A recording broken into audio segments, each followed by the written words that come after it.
A bar graph depicts discrete data. It's essentially the same as a histogram, except that there are spaces left between the columns, and I like to say columns. For a nominal scale, the space between the bars emphasizes that the scale consists of separate, distinct, unoverlapping categories. For ordinal scales, the separate bars are used because you can't assume that the categories are all the same size, of course. Let's take personality types. Some of you out there are type A's, and what does a type A generally mean? Person's impatient, goal sets, keeps an exact schedule, rather intense people, and some of you may fit that bill, and I think generally speaking they're pretty happy.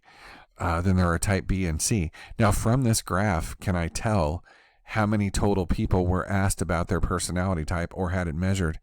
It looks to be 10 plus 5 is 15 plus 20, 35 people.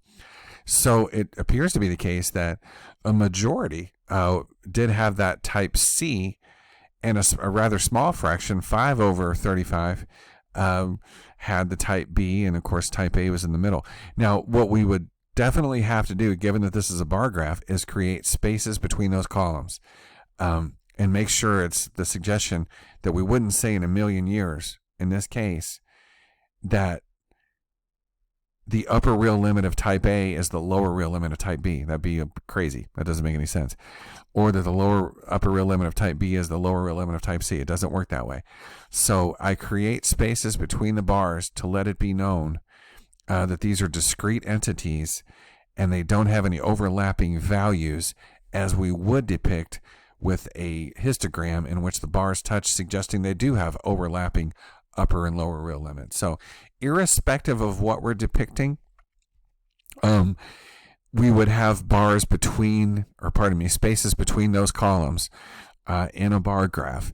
Now, how should you list them on the x-axis? Well, that's kind of up to you. So if I were listing, say, 4 kinds of fish that are most commonly caught at Lake Nacogdoches, I might have, carp and bass and I don't know what I'm talking about, crappie and something else.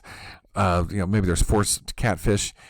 I wouldn't necessarily have to list those in alphabetical order or in any particular order. There may be some sensibility on how you should list them. It appears to be the case here that the author just listed the personality types in alphabetical order, but you don't have to do that. If there's some sensible way to do it that makes sense to you, then that's fine. That's another luxury of a bar graph. So this is really, really decipherable, if you will.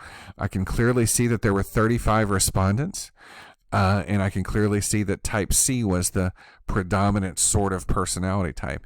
And what we might describe later, and we will describe this as a mode. The mode is the most frequently occurring value, not necessarily a majority. Although it is here, 20 over 35 is a majority. But a mode describes the value that occurs most frequently. So, for instance, the mode last name in the United States is Smith. There are more people named Smith than any other name. Is that to say that Smith are majority? No, it's not true. Only 0.8% of people are named Smith, which is a huge chunk. That's 80 in every 10,000.